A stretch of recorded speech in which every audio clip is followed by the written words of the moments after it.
Thôi mọi người nhìn mồ hôi mình đổ nè. Đây, vũ khí tối thượng của mình trong những ngày hè đó là một cái ô che nắng. Mình mua rất là mắc luôn. Tính ra cũng phải 500 mấy chục ngàn tiền Việt Nam. Tại vì là nó có khả năng chống được tia UV đến 99%. Ồ, mọi người nhìn nắng nè, dã man thiệt luôn á. Mình không thể chịu nổi cái nắng nóng này luôn. Mặc dù là ở Việt Nam, chỗ mình là Đồng Tháp á, nó nắng dữ lắm, nhưng mà nó cũng không có gắt tới mức như này. Đây, ô mình sẽ có cái bao ở ngoài ha. Ở bên trong thì gấp gọn lại như thế này, cho nên là mình có thể bỏ vào trong túi hoặc ba lô để mang theo. Đây, chiếc ô màu hồng có trái tim xinh xinh. Bây giờ mình sẽ che lên. Đây, mọi người thấy hầu hết mọi người đều che ô như cái cô nè. Đó, thấy chưa? Ai cũng sẽ phải có một cái ô chống nắng như thế này á. Để mình bật ô lên đã. Đi ở dưới chiếc ô này thì mình sẽ được che nắng, che mưa luôn cũng được. Mình sẽ biến thành con khô mực một nắng luôn nếu như mà quên mang theo chiếc ô màu hồng này. Bây giờ ra đường á, 10 người là phải hết 7-8 người mang ô rồi.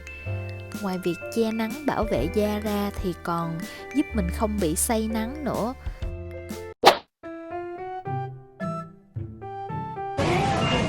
Rau mồng tơi. Ôi, đây là lần đầu tiên mà mình nhìn thấy rau mồng tơi nha. Thói quen tiếp theo mà mình muốn chia sẻ với mọi người, mọi người có đoán được là gì không?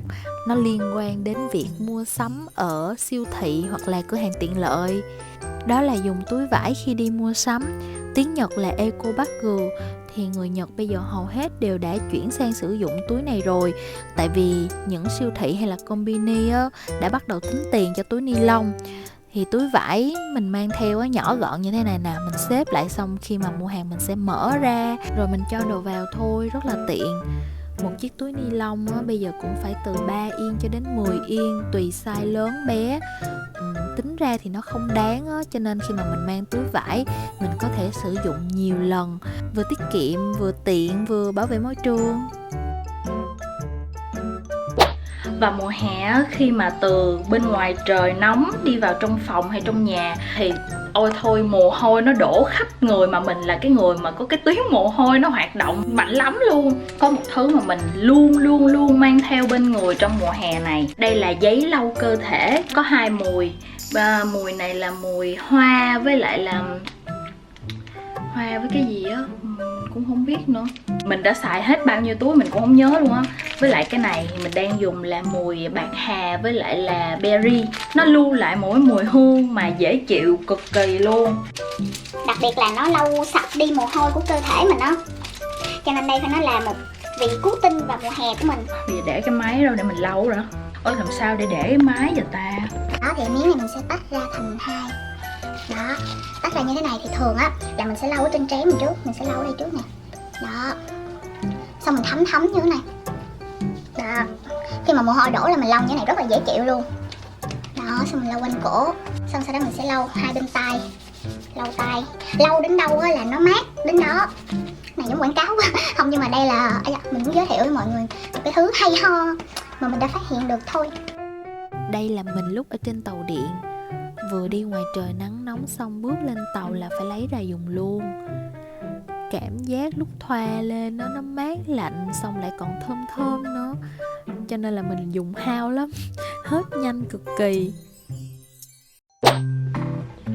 Ok, nói qua một xíu về chuyện làm đẹp thì mình sẽ giới thiệu với mọi người thói quen đắp mặt nạ dạo gần đây của mình. Nó đặc biệt hơn một chút so với bình thường. Mọi người thấy là tự nhiên á mình mặc bộ đồ ngủ màu này nó tệp với cái tông màu của cái màn, xong mình có cảm giác cái mặt mình nó cứ lọt thỏm giữa một cái không gian mà cùng màu với nhau. Mà cái chân mày mình lúc trước nó mọc đậm mà nó khá là lộn xộn, phải cạo đi để mà mình tự tạo hình được cái phần này nè. Nên là bây giờ lúc mà không make up để mặt màu á, nhìn cái chân mày của mình nó buồn cười đúng không? Chết rồi, nhìn nó mắc cười thiệt luôn á. Thôi mọi người đừng có để ý đến cái chân mày của mình nha, chỉ tập trung vào những gì mình nói thôi. Khi mùa hè mà da mình bị mất nước rất là nhiều, nên là cái việc chăm chỉ đắp mặt nạ là một chuyện hết sức cần thiết cho làn da. Ok, sau khi đã áp ly miếng mặt nạ lên trên mặt của mình rồi thì mình sẽ vào app Foreo, sau đó kết nối Bluetooth với lại máy UFO. Mọi người sẽ bấm vào cái biểu tượng cài đặt này này. Đó, là mình có thể tự điều chỉnh được đèn nè, sóng âm T-Sonic cũng như là nhiệt độ của máy đắp mặt nạ luôn. Bây giờ mình sẽ chỉnh sóng âm T-Sonic ở mức độ số 3 đi. Sóng âm T-Sonic sẽ giúp đẩy tinh chất mặt nạ vào trong da mặt của mình. Về phần nhiệt độ thì mình chọn là ấm nóng trước đi ha. Đèn led màu đỏ là chống lão hóa. Kéo qua là sẽ chuyển sang màu xanh lá cây, có công dụng là làm trắng sáng da của mình. Đèn led màu xanh dương có công dụng là điều trị mụn. Chắc đây là phần công dụng mà khá là nhiều bạn yêu thích. Đặc biệt là tụi mình có thể kết hợp 2 đèn led hoặc cả ba lại cùng với nhau luôn, nhưng mà mình nghĩ là mình nên kết hợp 2 thôi.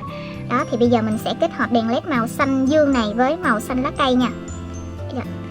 Đó, vừa có thể trắng sáng da mà vừa điều trị mụn được luôn. Đây, mọi người thấy được cái màu không? Xong thì bây giờ mình sẽ chuyển sang chế độ lạnh nha, để mà bắt đầu giúp cho da mình thư giãn và xe khít lại lỗ chân lông sau cái quá trình mà mình làm ấm nóng để mà đẩy tinh chất vào da. Sau bước đắp mặt nạ là da mình đã được chăm sóc những vấn đề cơ bản nhất rồi. Thế nên mình chỉ cần dùng thêm kem dưỡng ẩm nữa là nhìn da đã căng mướt và có thể đi ngủ được rồi. Nắng nóng khủng hoảng như thế này á, mà được uống nước đá giữa ngày hè oi bức thì đúng là cực phẩm nhân gian luôn á. Bây giờ mình đang mua cà phê latte tại 7-Eleven. Thì đây là máy bán cà phê latte tự động. Mình cho vào bấm nút rồi chờ thôi.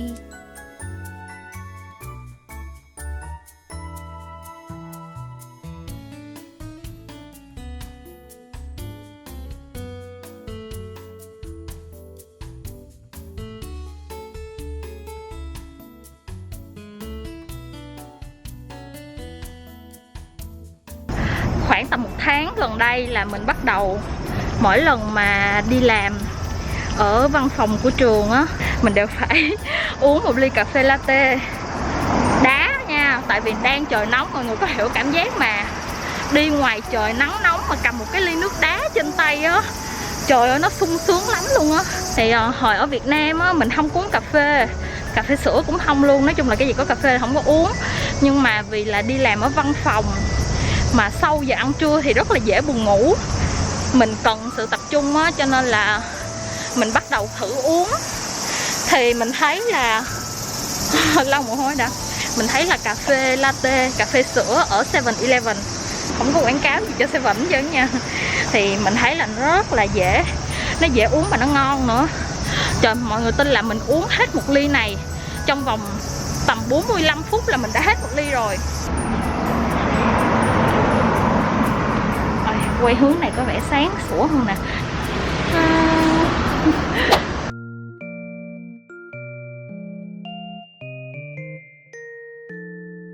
Về thói quen đọc sách thì không phải là chỉ có mùa hè, những mùa khác mình cũng đọc. Tuy nhiên là quyển sách mà mình mân mê nhiều nhất trong mùa hè dạo gần đây là quyển này, Steampunk, kẻ nổi loạn định dạng lại ngành truyền thông. Steampunk là tên gọi chung cho những nhà sáng tạo nội dung trên nền tảng YouTube. Quyển sách này thì mình được một người chị của mình ở Việt Nam là chị Phương Anh đã gửi tặng cho mình, gửi từ tận Việt Nam sang Nhật cho mình, vì chị Phương Anh nghĩ là sau khi đọc xong quyển này thì mình sẽ có nhiều động lực hơn trên con đường làm YouTube của mình. Em cảm ơn chị Phương Anh nhiều nhiều. Đó, thế nên là sau khi mà đọc gần hết quyển này, đây mình đọc đến, và đây mình có làm dấu đây, sau khi mà đọc đến đây gần hết quyển rồi thì mình muốn giới thiệu cho những bạn nào yêu thích việc làm YouTube, đang làm YouTube nào, hoặc là có ý định nung nấu mở một kênh YouTube riêng cho mình, thì các bạn rất là nên đọc quyển sách này. Sách viết về hành trình làm YouTube của những YouTuber nổi tiếng trên thế giới. Từ hành trình đó thì mang đến cho người đọc những thông điệp rất là hay trong việc làm YouTube. Khi mà đọc á, thì thói quen đọc sách của mình mọi người cũng biết rồi, đó là mình sẽ highlight lại những câu mà mình thấy thích, mình cảm thấy thích. Thì bây giờ mình sẽ đọc cho mọi người nghe một vài câu mà mình cảm thấy tâm đắc ở trong quyển sách này. Để xem. Mình đọc random thôi ha. Tôi muốn nói hãy đưa lên YouTube tất cả những gì bạn có thể đưa. Đó sẽ là lý do để người khác đăng ký kênh của bạn. Nếu chỉ làm những gì người khác đã làm, bạn sẽ chỉ là phiên bản thứ hai của họ mà thôi.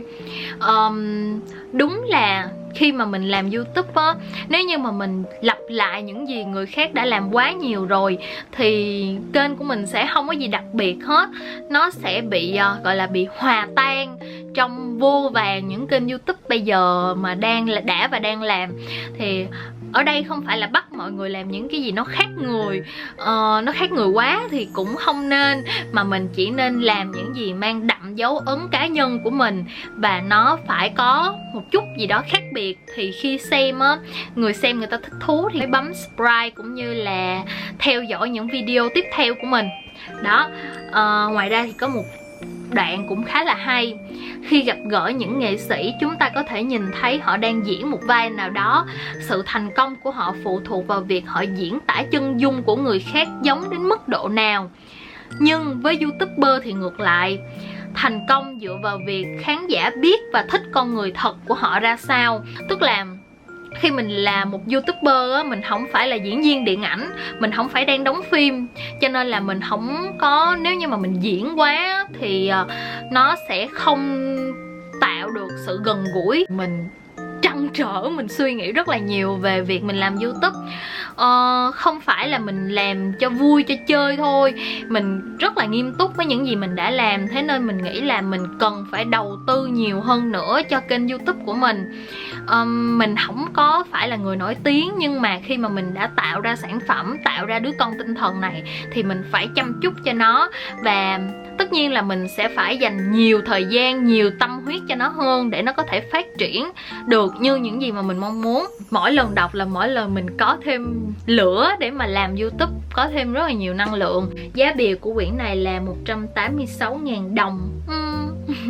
Đó, rồi một chuyên mục review nhẹ về quyển sách mà mùa hè này mình đã đọc. Với những bạn ở Nhật á, thì mình muốn giới thiệu với mọi người một loại báo giấy mà dạo gần đây mình hay mua. Mình thấy nó khá là thú vị, có tên là Asahi Weekly. Là một loại báo song ngữ tiếng Anh và tiếng Nhật. Thì ban đầu mình không có biết gì tới báo này, cũng không có để ý gì hết. Nhưng mà trong một lần thu báo ở 7-Eleven á, thì tự nhiên mình đọc được một mẫu tin bằng tiếng Anh và cả tiếng Nhật. Cái mình thấy là ui, báo này khá là hay, vì mình có thể biết được tin tức mà lại học được cả hai thứ tiếng nữa. Đây, ví dụ ở đây mọi người có thể thấy là một bản tin ngắn như thế này, có tiếng Anh bên đây, song song đó sẽ là tiếng Nhật. Thì mình có thể đọc qua đọc lại để mà hiểu được ý nghĩa của từ cũng như là nội dung của tin tức. Còn có một mục đây, mục này mình cũng đọc cũng thấy nó đơn giản và dễ hiểu, dành cho những người giống như không giỏi lắm trong việc học tiếng Anh như mình. Mọi người biết là mình đọc tiếng Anh không có hay, không có chuẩn rồi đó, nên là ở đây mình chỉ đọc mẫu, mình chỉ đọc tượng trưng cho mọi người biết được thôi nha, chứ đừng bắt lỗi mình ngại lắm. Thì đây, bà mẹ bà nói với con, bảo là Why don't you make your dad a sandwich too? He's had a busy morning and I'm sure he would be happy if you brought him lunch. Thì được dịch ra tiếng Nhật sẽ là Papa ni mo sandwich o tsukutte agetara. Papa wa asa isogashikatta kara lunch o motte itte agetara zettai ni yorokobu wa. Hồi xưa khi mà mua báo ở Việt Nam á, mình thích đọc một mục này lắm mà bây giờ ít thấy rồi. Thì đây là một xem tử vi xem cung hoàng đạo á mọi người. Đây, như cung của mình là Kaniza, là cự giải. Tờ báo này được ra vào chủ nhật thì phải, mình để ý hình như là chủ nhật, đúng rồi, được ra vào chủ nhật hàng tuần và sẽ được thu vào mỗi thứ ba hàng tuần. 7-Eleven mình làm thì sẽ thu vào thứ ba hàng tuần, nên từ chủ nhật cho đến thứ ba mọi người có thể ra quầy báo ở cửa hàng tiện lợi để mà mua. Một tờ báo như thế này thì chỉ có 270 Yên thôi, tính ra cũng rất là rẻ, giá ở Nhật rẻ lắm á. Nên là mua đi để mà về cùng học tiếng Anh. Rồi, chuyên mục đọc báo kết thúc. Cuối cùng mình muốn gửi tặng mọi người một chút hương vị mùa hè, vitamin C. Cảm ơn mọi người đã xem đến cuối video. Hẹn gặp lại trong những video tiếp theo. Bye bye.